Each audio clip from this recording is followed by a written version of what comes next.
We wanted to take a moment to go back to the West Ada School District Board meeting because, as you can imagine, by going with this mask mandatory for some, but not for all whose parents don't believe in it, they've successfully set up two classes of students. Sure, those of us from older generations, we'd like to think we've evolved from when we were kids in school, when pointing out and making jokes about those who were different, well, was commonplace, and sadly not only accepted, but sometimes expected.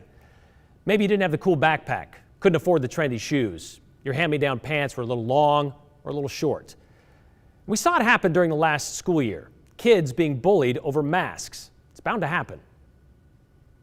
You know, it's just something that may unfortunately happen, and we're just going to have to see what the best way is to, try to ensure that doesn't happen, because we definitely want choice for both sides. We want a student to be able to wear a mask and, not be fearful of that, and vice versa.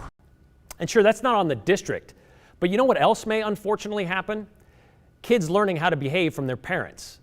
And to think bullying doesn't pass from generation to generation would be foolish, evident by what we saw in last night's school board meeting.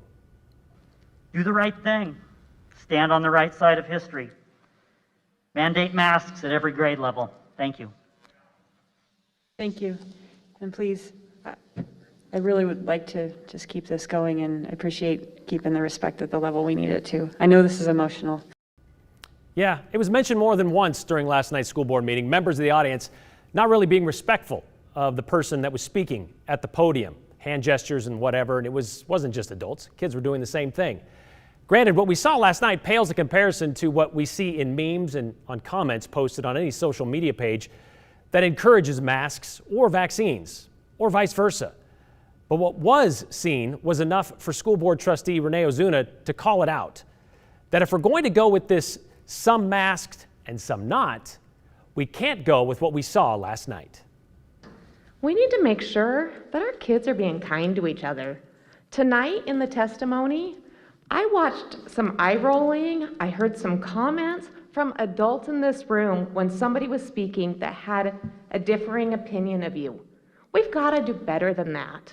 We expect our kids to do better than that. We need to do better. Simple enough message for parents. To paraphrase a public service announcement from my generation, they learn by watching you. And if you expect your kids to do better, well, then you have to do better. And for our kids' sake, let's hope it'll be a lot better than what we've seen the past year and a half.